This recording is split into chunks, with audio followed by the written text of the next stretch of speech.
Mesdames, Mesdemoiselles et Messieurs, bonsoir. La trypanosomiase humaine africaine ou maladie du sommeil est un réel problème de santé publique.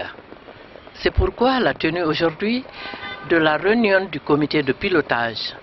À cette réunion du comité de pilotage, nous accompagnent les partenaires techniques et financiers que sont l'OMS, l'IRD, FIND, DNDi, la plateforme THA, IPR, l'Institut Pasteur et l'Université de Dalaba.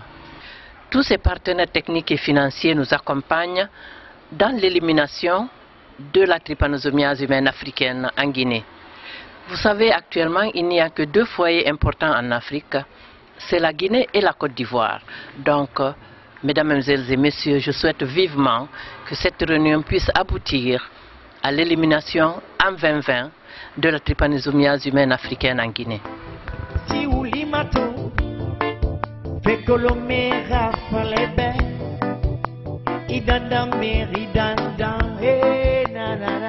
Cette réunion du comité de pilotage est une plateforme de coordination de l'ensemble des partenaires impliqués dans la lutte contre la trypanosomiase humaine africaine en Guinée. Et comme vous savez, la Guinée est l'un des pays les plus endémiques dans la zone Afrique de l'Ouest, qui produit plus de 100 cas pratiquement par an depuis un certain temps. Et donc, le programme, je pense, a connu maintenant une certaine maturité. Le programme a grandi, le programme a eu beaucoup de partenaires. Je me rappelle que depuis les débuts des années 2000, l'OMS a commencé à appuyer ce programme en renforçant les capacités institutionnelles du programme, en appuyant le programme à disposer d'un document de politique nationale de lutte contre la maladie, en renforçant les capacités techniques du programme. Le coordinateur, son adjoint et le personnel qui travaille avec lui ont tous participé à ce qu'on appelle ICAT, c'est le cours international sur les trypanosomoses, et aussi le personnel au niveau décentralisé a bénéficié de formation avec l'appui de l'OMS. Tout ce succès a fait que d'autres partenaires sont arrivés au niveau du programme, parce que le programme est en train de travailler de façon acceptable, je pense de façon bien. Et donc, comme il y a beaucoup de partenaires, on pense que c'est important que le programme dispose donc d'une plateforme où l'ensemble des partenaires se retrouvent pour évaluer un peu le travail qui est fait et planifier. Comme ça, les partenaires vont absolument s'insérer au niveau de ce plan d'action. Cette réunion donne justement cette occasion aux partenaires de se retrouver, comment mieux cadrer le travail du programme pour qu'on puisse répondre à l'objectif d'élimination de la maladie du sommeil en Guinée.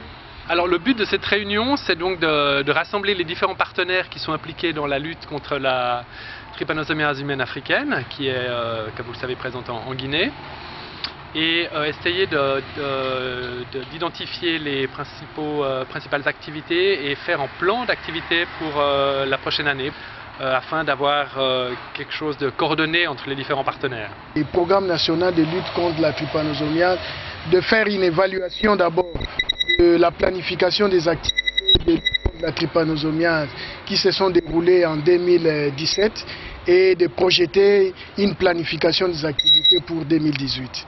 Nous avons passé en revue les 3 foyers de la maladie du sommeil de Guinée, entre autres les foyers du Breka, de Bofa et de Forécaria.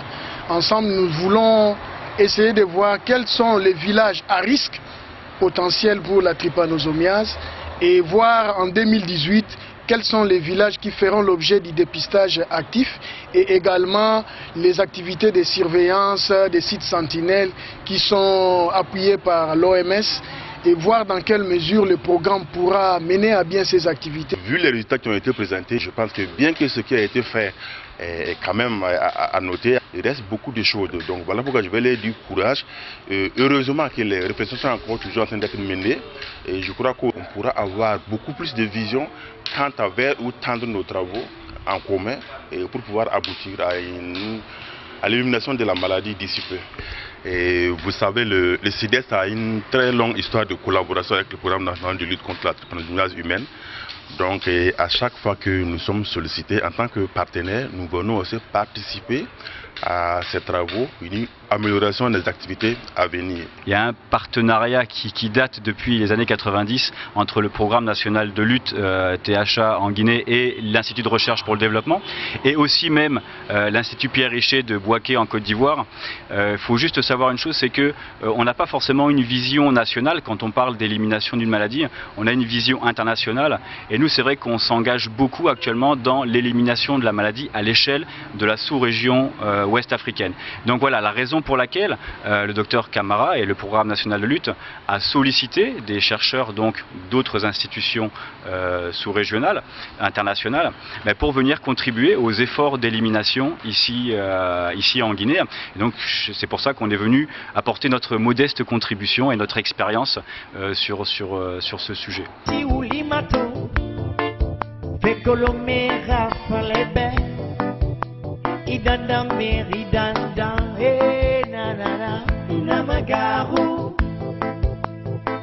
Le travail encouru, il a été très solide. Ils font un très bon travail. Et on est très impressionné par rapport aux activités qui se passent dans d'autres pays, de la qualité du dépistage, du ciblage des malades, surtout après le moment d'arrêt qu'il y a eu à cause de la tragique épidémie d'Ebola de votre pays. Mais l'équipe est dynamique et ils connaissent bien leur métier, donc on a un point de départ très fort. Et l'autre élément qui est très fort de cette réunion, c'est le partenariat, c'est-à-dire la collaboration dans laquelle les différents acteurs, les différents partenaires nationaux ou internationaux se réunissent, discutent et essayent d'harmoniser comment est-ce qu'on peut intégrer le travail de tous pour le même objectif. Donc celui que vous avez mentionné, de l'élimination de la maladie comme problème de santé publique pour 2020. Donc vous voyez qu'on décloisonne tout, il n'y a pas de frontières avec le programme dans le montage d'un projet d'élimination de la THA en Guinée. Et franchement, les résultats étaient vraiment très encourageants. Et malheureusement, il y a eu cette grosse difficulté qui a été le déclenchement de l'épidémie d'Ebola, qui malheureusement nous a empêchés de mettre en place nos activités et de poursuivre nos efforts. Donc on a fait le minimum qu'on a pu faire, mais malheureusement voilà, le constat aujourd'hui en tout cas, il y a un chiffre qui nous a été annoncé en tout début de réunion. L'équipe vient de rentrer du terrain, du foyer de Bofa, et ils ont encore dépisté 55 malades. Donc ça veut dire que la situation est de nouveau très préoccupante, et je pense que voilà, ce constat va faire que on va redoubler d'efforts pour essayer de retrouver maintenant les niveaux qu'on avait juste avant l'épidémie d'Ebola, et puis enfin voilà, tous ensemble partir vers cette élimination. Et dans les zones endémiques, notamment dans les parties côtières de Bofa, Dubreka et Forêt-Caria, il faut rester toujours alerte à la possibilité qu'une maladie qui évolue d'une façon lente, avec des symptômes pas très clairs, qu'on ne réussit pas à soigner, que c'est clairement pas le paludisme, que ça puisse être la maladie du sommeil, la trypanosomiase humaine africaine. Et donc en ces cas, ce qui est important, c'est qu'elle puisse être diagnostiquée et traitée. Maintenant, on a les moyens pour bien traiter. Donc c'est surtout l'accès, parce qu'il ne faut pas oublier que c'est une maladie mortelle. Et si on laisse traîner ou si on n'arrive pas aux structures de diagnostic et traitement, ça peut être dangereux pour la santé des personnes.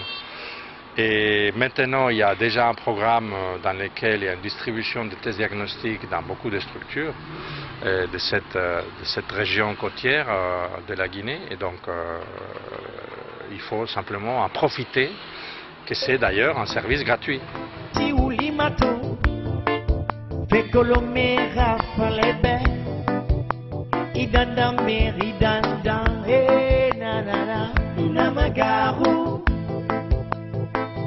Améliorer encore le travail qui est fait.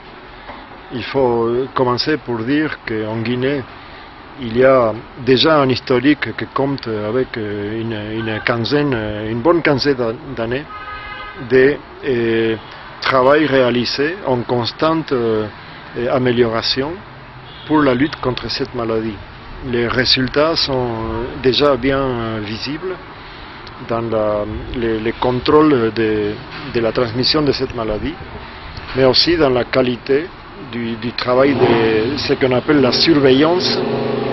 C'est le travail pour la capacité de détecter les cas et ensuite de les gérer correctement, c'est-à-dire faire un diagnostic complet et de qualité et donner un traitement pour soigner la maladie. Heureusement, il existe des traitements efficaces, ce qui nous encourage encore plus à aller à la recherche de tous ces cas, là où la transmission est active, ce qu'on appelle les foyers de transmission de la maladie. Et, bon, il y a donc un travail pour bien cibler la recherche des cas et bien prendre en charge tous ces cas-là. On a beaucoup avancé sur ça grâce à des collaborations de différents partenaires qui ont réalisé des essais cliniques, des études pour améliorer les traitements. Et moi personnellement, j'ai investi des années à faire ça. Et puis on a identifié des meilleurs traitements.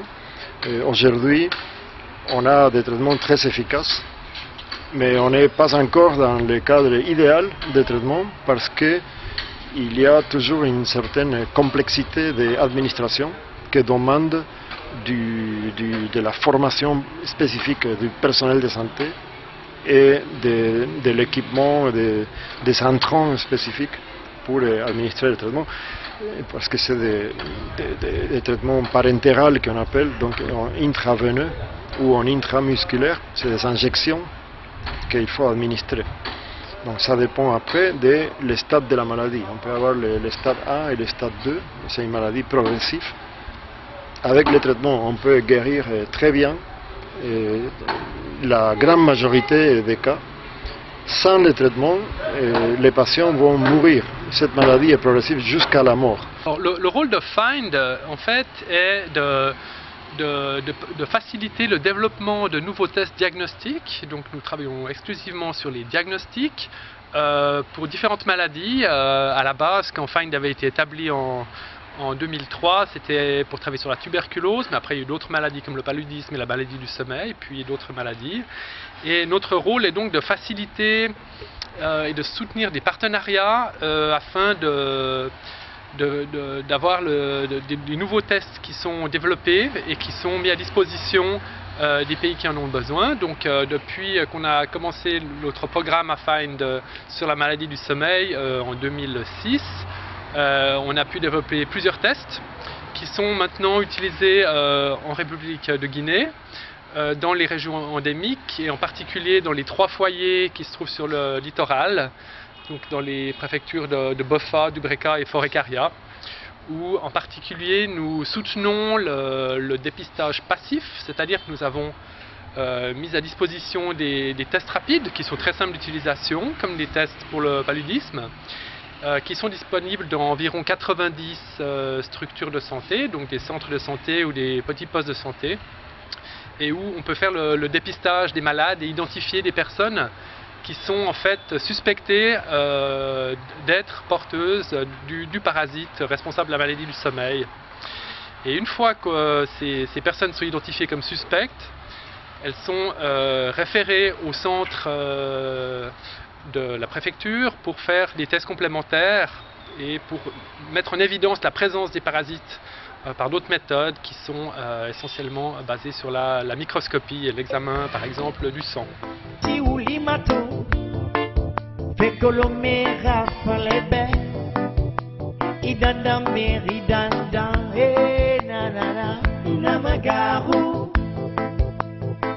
C'est la première fois pour l'Institut Pasteur que nous avons la possibilité de participer à cette réunion. Je suis ici dans ce groupe parce que nous avons débuté l'an passé une collaboration internationale avec différentes équipes, bien sûr l'équipe du programme national de lutte, mais également l'université de Kinshasa, l'IRD, l'université de Glasgow, un grand programme international mené principalement donc par le PNLTHA, visant à démontrer et à étudier comment certains parasites pouvaient commencer à se cacher, non pas dans le sang, comme on le pensait jusqu'alors, mais peut-être également dans la peau des patients, ce qui complique quelque peu le diagnostic et la prise en charge. Donc pour l'instant, il s'agit d'une piste de recherche que nous étudions avec ses partenaires dans le cadre de ce consortium, et afin de quantifier et d'expliquer, de comprendre ces mécanismes.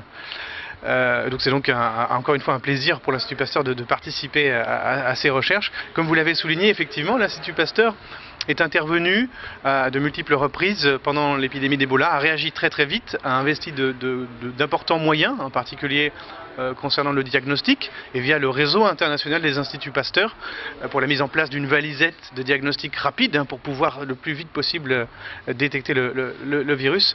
Et depuis, eh bien, un Institut Pasteur est en cours de développement, de création ici à Conakry, pour pérenniser et optimiser les interactions entre la France et la Guinée. Je suis également très heureux et très honoré d'avoir été invité à cette réunion du comité de pilotage de la plateforme nationale de lutte contre la trypanosomose humaine animale. Je pense que le monde commence à comprendre qu'il faut gérer une seule santé, et du côté animal et du côté humain. Donc ceci doit être à la base d'efforts combinés pour juguler des maladies qui sont des zoonoses qui peuvent, n'est-ce pas, survenir dans les populations animales et dans les populations humaines. Bon, ce qu'il faut dire, c'est qu'il faut élaborer en commun des plans stratégiques de lutte contre ces maladies. Et ce comité de pilotage que nous sommes en train de suivre est un des exemples. L'étude sur les réservoirs. Par exemple, les moustiquaires viennent s'abreuver au niveau des animaux sauvages comme des animaux domestiques. Et ces animaux se sont contaminés par les trypanosomes et ils peuvent se déplacer d'une zone à une autre. Ceci fait que la maladie aussi peut se déplacer d'une zone à une autre. Les programmes de lutte, il faudrait que les organisations, les instances acceptent d'intégrer les universités dans ce type de recherche. Donc, si toutefois on nous mettait dans ces activités, par exemple pour l'ISMV de Dalaba, l'Institut supérieur des sciences et de médecine vétérinaire de Dalaba, on pourrait, n'est-ce pas, identifier tous les réservoirs au niveau des animaux sauvages et au niveau des animaux domestiques. Ceci peut avoir une importance capitale dans la gestion des stratégies de lutte contre ces maladies.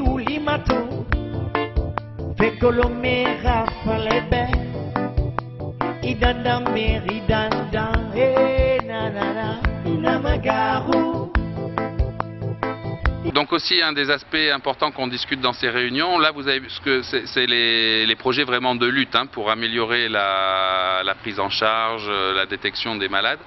Mais il y a aussi des aspects très importants, il y a des projets de recherche. Donc pour mieux comprendre comment se transmet la maladie. Et là aussi on a des nouveaux partenaires qui viennent se greffer au programme.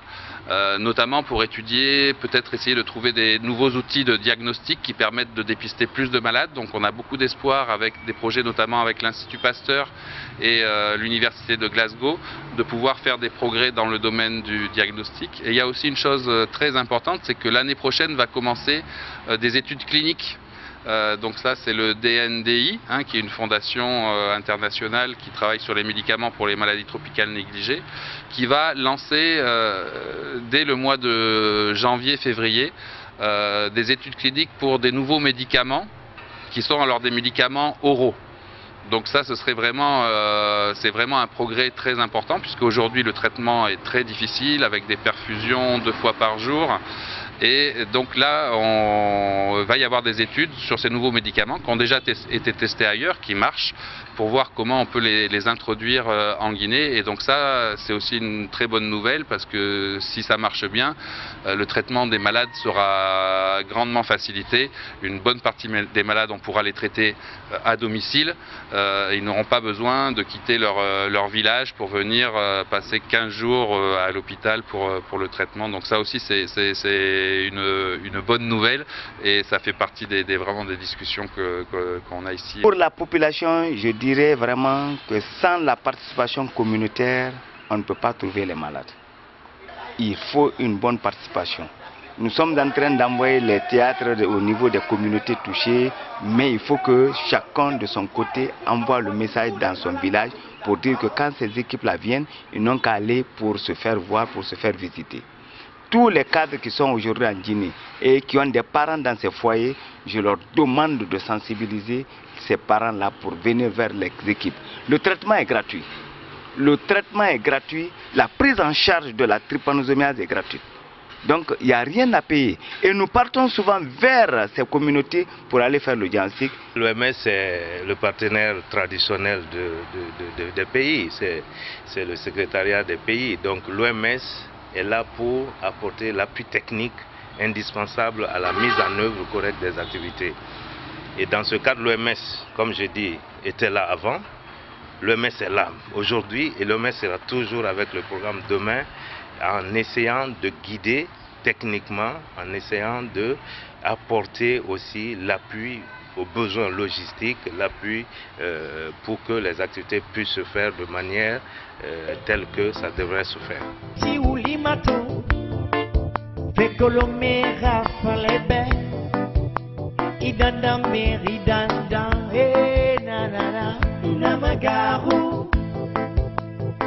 Un projet d'élimination de la maladie du sommeil en Guinée. C'est l'occasion donc de réunir un peu tous les partenaires qui travaillent avec le programme national de lutte. Donc tous les partenaires, c'est l'OMS, la Fondation Find, le DNDi, l'Université de Glasgow, l'Institut Pasteur. Et donc cette réunion, c'est vraiment l'occasion de regrouper tous ces gens-là pour faire le point des activités qui ont été menées cette année, identifier les succès mais aussi les faiblesses du programme. C'est de ça qu'on est en train de discuter en ce moment, donc c'est un petit peu chaud, mais c'est très bien parce que c'est pour nous vraiment le retour des partenaires qui vont permettre d'améliorer les choses pour le futur. On va maintenant effectuer la programmation des activités en prenant en compte les différents projets, les différents partenaires, de façon à ce que ça soit que les projets ne se marchent pas les uns sur les autres, que ça soit cohérent et que ça soit en synergie. Et ce qu'il y a un petit peu nouveau l'année prochaine, c'est que, alors c'est un projet qui combine différentes stratégies de lutte. La lutte antivectorielle avec les petits drapeaux bleus qu'on met pour tuer les mouches tsetse, de façon à ce que les gens ne se fassent pas piquer. Donc en 2017, on a pu étendre cette lutte antivectorielle qu'on avait commencé à Bofa, au foyer de Dubreka. Et donc cette année, là, dans quasiment moins d'une semaine, on va commencer à déployer également ces écrans dans le foyer de Forécaria. Pour la première fois, l'ensemble des 3 foyers actifs de Guinée seront couverts par ces petits écrans bleus, et donc on espère qu'on aura moins de mouches tsetse sur l'ensemble du littoral. Je me réjouis de tout ce qui est en train d'être fait aujourd'hui, mais il faut remarquer que je ne suis pas seul. Nous sommes avec une équipe qui travaille, et donc on s'est dit quand même que quand vous avez développé des activités, il faut s'arrêter un moment pour voir qu'est-ce que vous avez fait, est-ce que vous êtes en train d'aller vers l'atteinte de vos objectifs. Donc tous nos partenaires, et aussi il faut la transparence. Quand les gens vous donnent les moyens pour travailler, il faut essayer de faire une transparence autour de la gestion de ce que vous faites. C'est pourquoi cette année on a reçu tous les partenaires pour mettre sur la table ce qu'ils nous ont donné, qu'est-ce qu'on a fait depuis 2016 jusqu'à maintenant. Et en plus, on va essayer de voir qu'est-ce qu'on peut faire. Nous avons programmé des activités pour 2018 et pour l'atteinte de l'objectif 2020, c'est-à-dire l'objectif d'élimination de la maladie du sommeil dans notre pays. On a été impacté par Ebola, ça nous a un peu secoué, mais à la reprise, vous voyez aujourd'hui, comme vous le dites, tous ces partenaires qui sont autour de nous. C'est parce qu'ils ont confiance en nous, c'est parce qu'ils ont confiance à ce que nous faisons comme activité, c'est parce qu'on les met au courant de toutes les avancées qu'on essaie de réaliser. Donc on ne le fait pas en solo, on le fait avec, n'est-ce pas, disons, une équipe qui se met dans un contexte vraiment d'échange, de partage, et donc c'est un peu cela.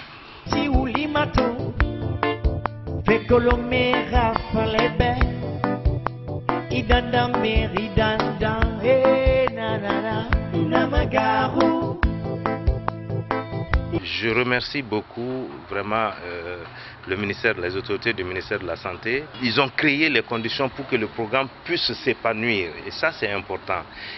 Parce que beaucoup de choses se passent en Guinée. Mais sûrement, il faudra votre concours pour faire connaître ce qui se passe.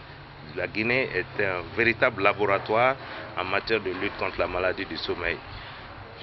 Je m'excuse de revenir en retard, mais en 2005, avec l'appui de l'OMS, nous avons réuni des participants d'une dizaine de pays ici qui sont venus, qui ont développé ce que nous appelons l'ordinogramme de prospection médicale. Et c'est cet ordinogramme qui a été utilisé depuis 2006 jusqu'à maintenant dans l'ensemble des pays de la sous-région. Donc, nous initions toujours les choses en Guinée et nous essaierons de les dupliquer dans d'autres pays. Ça, c'est un acquis pour la Guinée. Moi, je suis aussi toujours content de revenir en Guinée et de travailler avec l'équipe qui est très accueillante. Mesdames, Mesdemoiselles et Messieurs, c'était la santé pour tous d'aujourd'hui. J'espère que le sujet vous a intéressé. En tout cas, notre souhait est que la Guinée réponde présente au rendez-vous de l'élimination de la trypanosomiase humaine africaine en Guinée à l'année 2020. Je remercie l'équipe technique qui m'a permis de réaliser cette émission et vous, les téléspectateurs, je vous dis à très bientôt.